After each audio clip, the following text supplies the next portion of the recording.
gjeta e Mirë se erdhe, shumë qejf me të prit. Faleminderit. Tërherë, sidomos. Shumë kënaqësi edhe për mua me Faleminderit që qenë kjo këtu. ardhë. Hajde, ratohemi Po, bashkë. patjetër. Doktoresh, po m'duket është më shpeshe që të rasin, a? Po. Apo ke edhe me dikë që bëhesh edhe mikesh, ndoshta kaloni edhe në nufka të tjera, ku e di? Po, i kam disa nufka me të thonë drejtën, se emri im pak i gjatë. E fillimisht vllau motra ma kanë lënë një nufk, që është shumë e shkurt. S'kan mujt me ma shqiptu komplet emrin, edhe më kam jetë kjo nufk prej vllaut, më saktësisht. Ma ndej shoqet Reze, edhe kështu. Po, doktoresh mas shpesh. Doktoresh mas shpeshe. Për shembull, në këto eksperiencat si kjo, me fundit jashtë vendit, të shqiptohet ndryshe nga nacionalitetet të tjera? Po, është shumë probleme ma shqiptu emri prej nacionaliteteve tjera, sepse që thash pak i gjatë edhe ka shkronjë në zë edhe nuk ju vjen shumë letë. Po, mirë, po ma mësojnë, po i korrigjoj edhe ma ndej. Në fakt, emri ytë nuk ka se si mos me mësu në fakt, sepse po është prezent edhe gjithë figura jote bagazhë ytë, po ka mundësi që me u pa dhe për te kufive, jo më shumë e lumëtër për ty, më lejo me të përgëzu fillimisht për këtë eksperiencë. Qysh ishte në fakt me unë gjitë në skenë, si e vetëmja prej Kosovës atje, në këtë ngjarje që po konsideroj është shumë rëndësishme edhe për ty personalisht ka me mbetë një kujtimi veçantë. Po, ka qenë emocion dhe arritje shumë e madhe për mu. Momentin kër e kom marrë emailin që më është pranu prezentimi, kom fillu me valëzu dhe një busqeshje shumë e madhe, se me ndërtet është ndjenë shumë e mirë kër arrin diqka me forcat e tua. Unë atë prezentim ka qenë një prezentim i punës time disa vjeqare, edhe e kom dërgu me shpres që pranon, apo gjithmonë të e di që ne jemi pak ma të ljanën pas dorës, për parësi kanë doktorat prej vendeve tjera, më të mdoja prej vendeve evropianes edhe prej mbarë botës, edhe kër e mora ati email që prezentime im është pranu, u gëzova shumë, edhe me njerë fillova me i bo pregaditjet se qysh ko mu paracit sa ma mirë, qysh ko me dojnë sa ma mirë, edhe gjithmonë kemi atë përgjithsin me prezentu vendin tonë, kështu që përgjithsia ka qenë e madhe, po fatë mirësisht shkoj gjithë shka mirë. Pra ti bërë një prezentim të gjithë punës tënde prej shumë vitesh tashmë. A kishe diçka në fokus që e kishe përgadit edhe doje që ajo t'jetë mënyra se si ti të prezentohesh edhe që doje ti jetë ndoshta edhe si një formë, si një lloj pasaporte edhe për të gjithë kolegët që ishin prezent? Po, unë aty e prezentova punën time, rastet më saktësisht, ka qenë tema mjekësia estetike të mashkujt, të gjinia mashkullore, edhe unë e kom tregu se si ndër vite në Kosovë ka pas ngritje, ka pas shumë interesim nga gjinia mashkullore, i kom prezentu disa raste më interesante, raste të cilat fatmirësisht kanë qenë pa komplikime, me sukses, do me thonë 99% rasteve kanë qenë raste pozitive. Po ma ndej ka qenë edhe kjo pjesa me tregu pak për vendin tonë, me tregu pak për Kosovën, që se si jemi vend i bukur, po kemi një vend i bukur, po kemi një popullat shumë të bukur, të cilët kujdesen për dukjen, kujdesen për lëkurën, kujdesen që me qenë sa ma të shëndetshëm. A i befasoj kjo ata?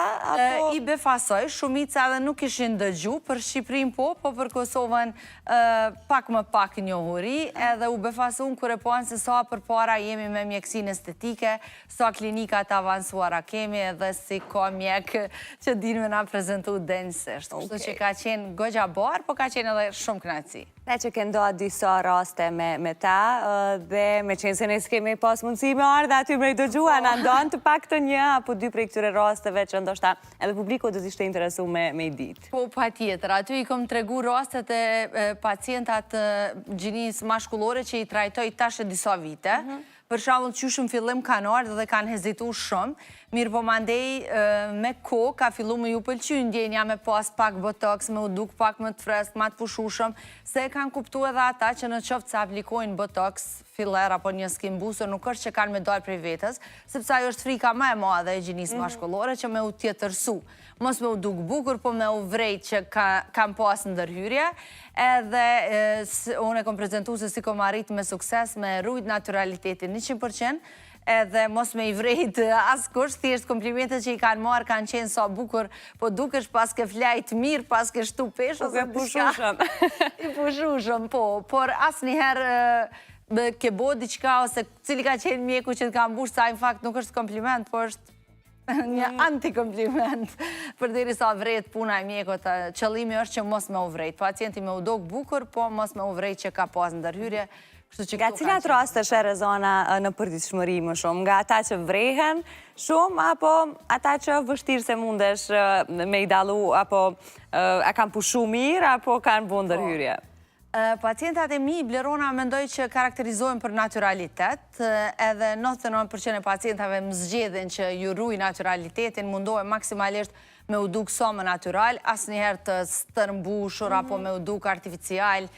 Kështu që në klinik më shumë sho raste të tilla, tek tuk ndonjë pacient që vjen prej ndonjë klinikës tjetër që nuk i pëlqen rezultati sepse i duket shumë artificial, ose buzë shumë të bushura, moza shumë të bushura, nofull shumë e definume, edhe mandej normal që bashk arrim në një rezultat më natural, me një korrigjim të vogël, edhe në qoftë se normal i ndëgjojnë këshillat e mia se si të veprojmë pas. Se kjo pak është edhe si një fillon me u pëlqy rezultati, edhe mandej vazhdojnë të kërku përsëri, po unë gjithmonë i sugjeroj që me më dëgju mu, me u kthy në klinikën e kohën kur unë ju propozoj me u kthy, sepse unë e mbaj një raport edhe aty mundona me ju përshtat si shkon procedura, mundona me ju përshtat me edhe me ju përmbajt protokollit, se nuk mujnë për shembull çdo muaj me lujt, me fytyrë dhe me vendos çdo muaj botox, sepse ajo është të tepërt edhe është komplet e panevojshme. Ose çdo muaj me buzë më të fryra. Ose çdo muaj me shkutu i buzë, kështu që nuk ka nevojë. Më mirë është sigurt, nga pak dhe sigurt. Ka të la përshtypje nga kolegët prej vendeve të ndryshme të botës që ishin aty, meshkuj sidomos nëse flasim, çka kishin ata tashmë të normalizuar, nëse mund ta them, edhe të pranuar në shoqëri që është okej, ani pse neve akoma po luftojmë, ta themi, me këtë gjykimin ndaj meshkujve për të bërë ndërhyrje në fytyrë. Çka ko mujt me vrejt është freskia. Botox ka pas se cili prej tyre, edhe pse ka pas botox, kanë vazhdu me u duk shumë të freskët, edhe pse kanë qenë në moshë mbi 45, mbi 50, se cili ka pas botox, po as njeri nuk është duk keq. Kjo ka qenë një gjë pozitive, mendoj, edhe shpresoj edhe besoj që shumë shpejt edhe të na kemi me fillu me po shumë mashkuj që kujdesen për lëkurën, shumë mashkuj që aplikojnë botox rregullisht, po që asnjëherë nuk duken të stërmbushur, të fryrë, të ajër, nuk duken keq, po thjesht e mirë mbajnë lëkurën si që mirë mbajmë edhe ne. The më herët që është shumë e rëndësishme që të gjithë ata që i nështruhen një lloj ndërhyrjeje të jenë shumë të kujdesshëm me këshillat që u jep, apo me trajtimin se si duhet ta bëjnë më pas. Në cilat mund të jenë këto raste që përjashtuese, që ti si rezon nuk merr përgjegjësi për ndonjë mos efekt ta quaj të çfarëdo lloj ndërhyrje që mund të ketë pas klienti? Fatmirësisht, gjatë karrierës tash 12 vite bojnë qershor që kom diplomu edhe kom fillu me punu, nuk është që kom pas shumë komplikime, ose jo shumë komplikime, po nuk kom pas fare komplikime, fatmirësisht, sepse edhe në këtë fush komplikimet janë shumë të shpeshta, nëse nuk përdoret materiali dur, nëse nuk njihet mirë anatomia, në qoftë se personi që të aplikon fillerin ose botoksi nuk është mjek gjasat për me pas komplikim, janë shumë atë mëdha se sa kur të aplikon një mjek i cili e njeh mirë anatomine, njeriu të anatomin kokë-qaf,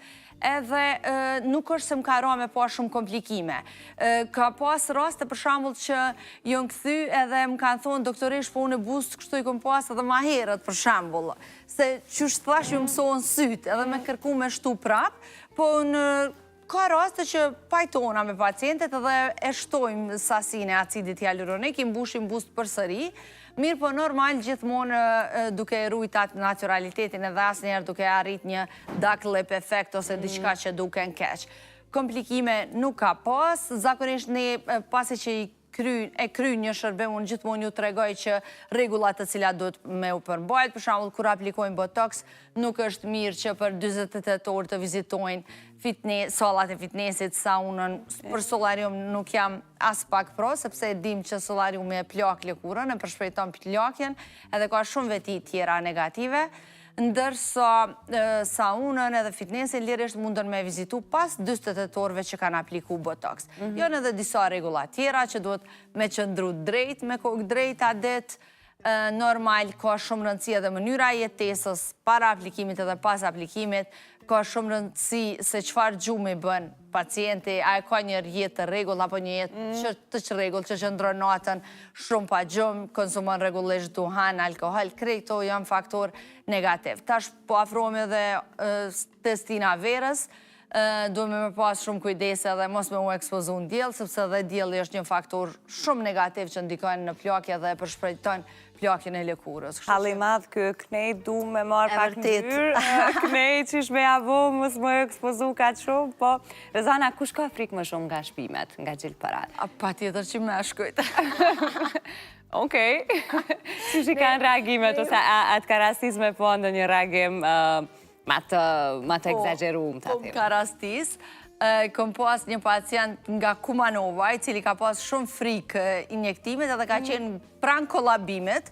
Por unë punoj bashkë me nanën, edhe nana është doktorish, stomatologe endodonte, edhe ajo tash 30 vite karrierë edhe shumë ma zemër fort është kjo pjesa e kolabimeve, fatmirësisht që qëllojnë klinik, edhe e menaxhum shumë i rastin. Po për ndryshe, zakonisht shumë a shumë friksohen meshkujt se sa femrat. Okej, në familjen e juj, a janë të bindur gjinia e kundërt për të bërë ndërhyrje? A keni arrit mi bind, apo nuk e bëjnë veç sem, nuk ju pëlqen, jo se ka ndonjë... Me pastrim të fytyrës kam fillu, me përkujdesje, me krema, me mbrojtje prej diellit, po, mundohem me i bind. Në klinik punon edhe vllau, unë aty e muaj një krem me faktor mbrojtës 50 edhe çdo ditë ja përkujtoj me apliku.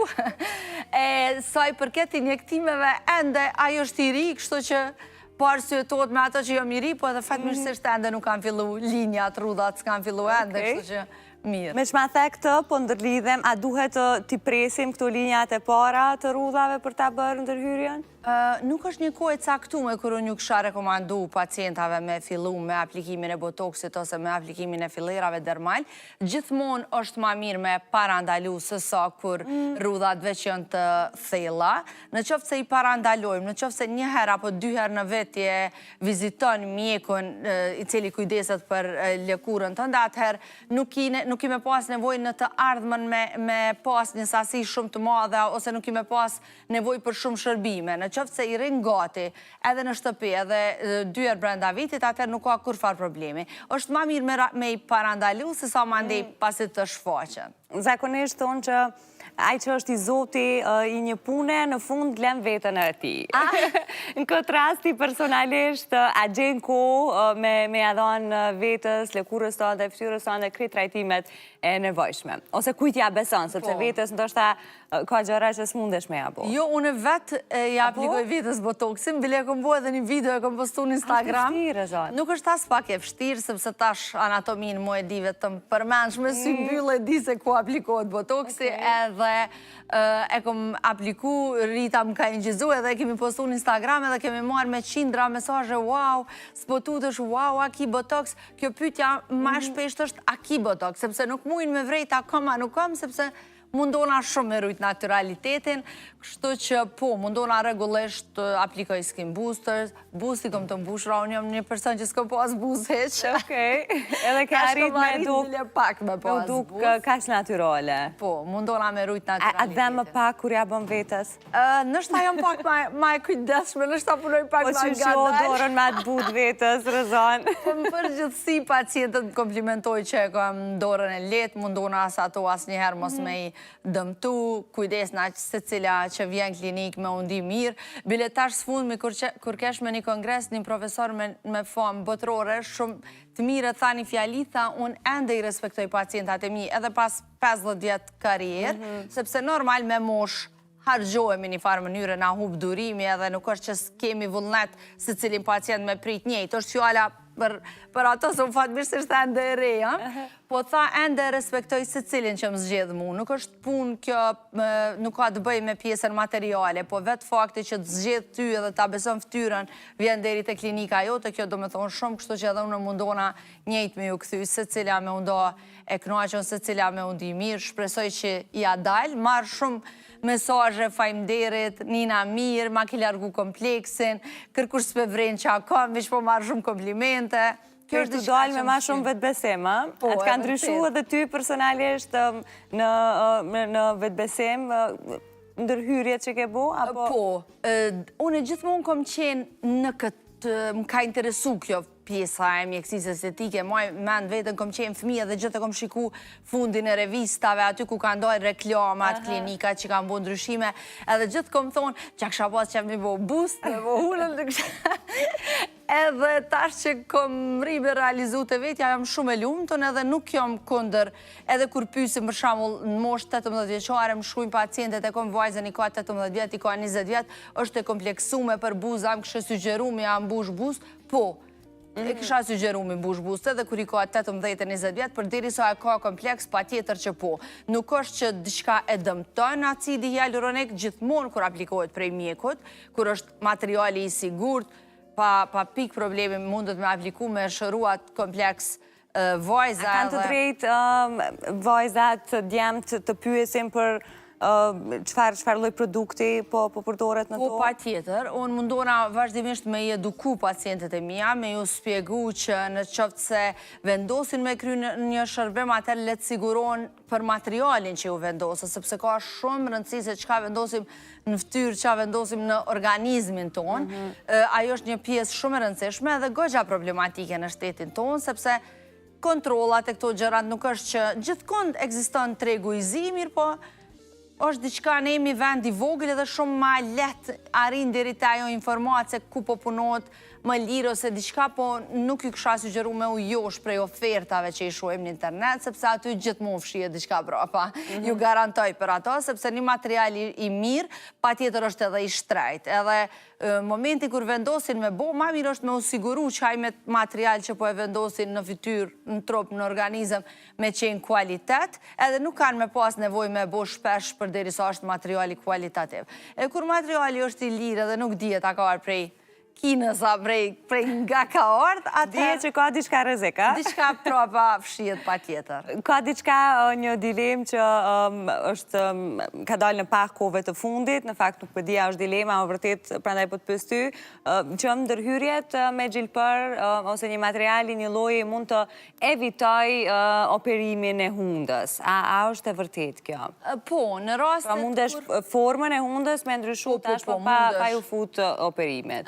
Po, në rastet saktuara po, përderisa është pjesa këto mungjes e volumit, kur ndodhet një grops këtu te kjo pjesa e hundës, te kurrizi i hundës, pa tjetër që po, mundet me mbush me një sasi shumë të vogël të acidit hyaluronik, edhe rezultati është fenomenal. Pastaj, kur kjo pjesa tjetër e hundës, kjo pjesa poshtë të kërci është ma e gjërë, atëherë mundet me u apliku pak botox, edhe ajo ndikon që hunda të ngushtohet pak të zvoglohet, të duket ma e të kurë. Kur heziton me ju fut kirurgjis, këto janë shpëteme dhe për atë arsye dhe vitet e fundit ka kaq shumë kërkesë për këto shërbime, sepse janë mini invazive, pra nuk kemi të bëjmë me sallë të kirurgjisë, thjesht shkon në klinikë dhe brenda 30 minutave i kryjnë këto shërbime që ndikojnë pozitivisht në 99.9% të rasteve. Po shtohen plot mundësi në fakt, zë ditë më tepër, që po janë të mundshme me u shfrytzu për të mirën e pamjes tonë, kujdesin ndaj vetes, apo lëvizin edhe çmimet njëjtë me avancimin e teknologjisë edhe formave të ndryshme për kujdes ndaj vetës? Besoj që po, besoj që të gjithë mjekët që kanë një karierë, kanë një bagazh brapa, kanë eksperiencë, normal që nuk punojnë me çmimin e një kolegu i cili është në fillim të karrierës, po ashtu edhe materiali, edhe makineritë që përdoren ato ta diktojnë çmimin që kimi ja vendos një shërbimit, kështu që normal që produktet e mira, shërbimet cilësore gjithmonë ka një kategori tjetër, si nga çmimi, po edhe nga rezultatet, se përderisa paguan edhe nuk i rezultat, atëherë ajo normal që nuk doj me i pas ato raste, mirë po kur ka rezultat dhe pacienti ndahet i kënaqur, atëherë normal që edhe kategoria e shërbimit edhe çmimit është një cilësi tjetër, po e mira është që pacientat kanë fillu me i vrejt vetë këto diferencime, se tash janë rrjetet sociale, është TikTok, është Instagrami, edhe ti shumë let futesh edhe shet që aja vlen ai produkt që ka me të vendos ty, apo jo, cila është mënyra ma e letë për ty. Ka raste që për shembull vijnë pacientët dhe thonë unë pedu këto, po mundet mos me ju përshtat ai shërbim, me i sugjeru diçka tjetër. Kështu që... Cili mund tjetë shërbimi me kostën pak më të lartë për dallim prej tjerave, ndoshta pikërisht për shkak këtyre specifikave që përmende, maqineria, produkti që vendoset në të, nëse kemi siklet mos më përmend shifër konkrete, okej, po cili mund tjetë nga kostoja më e lartë? Po, ndoshta botoksi për me qenë cilësor, pa tjetër që e ka një çmim më të lartë, sepse është si produkti shtrajt fillimisht, edhe mandej edhe procedura, aplikime. E sa i përket maqinerit e mira kanë çmime shumë të larta, kështu që shërbime me ato pajisje zakonisht din me qenë. Po nëse pacientët e shfrytëzojnë një pako apo ndonjë ofertë, atëherë ja vlen shumë ai investim, sepse mundesh me i bo 5-6 seanca me një çmim shumë të arsyeshëm edhe e vren rezultatin edhe ajo është më e rëndësishmja. Nuk e dëmton asnjëherë pacienti, sepse njëjtë si që shka materiale të lira, ka edhe pajisje të kinës, kina po e pushton botën se cilën fush njëjtë kina s'pëndalet. Kina s'pëndalet, por ka pajisje shumë cilësore. Ne për shembull në klinike kemi një pajisje që është shumë e famshme për eliminimin e mjekrës dyfisht. Ajo nuk ka shpime, nuk ka dhimbje, thjesht e vendos pajisjen, ajo me anë të radiofrekuencës e ka aftësi me largu mjekrën e dyfisht, edhe me tërheq këtë pjesë. Pastaj pastrimin e thellë. Që në seancën e parë, apo normalisht duhet edhe? Që në seancën e parë fillon me vrejt rezultatin, mirë po si protokoll rekomandohet me u bo deri në 5-6 seanca.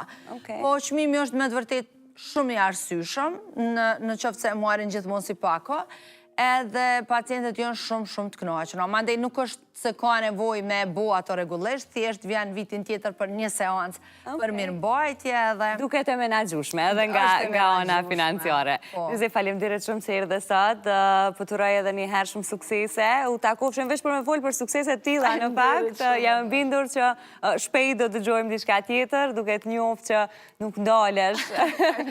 Do ta kërkosh edhe një tjetër sukses tashmë jashtë kufive, se po më duket këne e ke krya. Ajo është goal për 2025. Okej, shumë suksese, Damër. Faleminderit shumë e dashur, gjithashtu je shumë e mirë, pozitive, si që shke qenë fillim një edhe sot, dëshiroj shumë suksese. Faleminderit shumë, kënaqësi. Me shumë po përsjellë Rezana, një lëmë me marketingun, kthehem pas pak tek ju.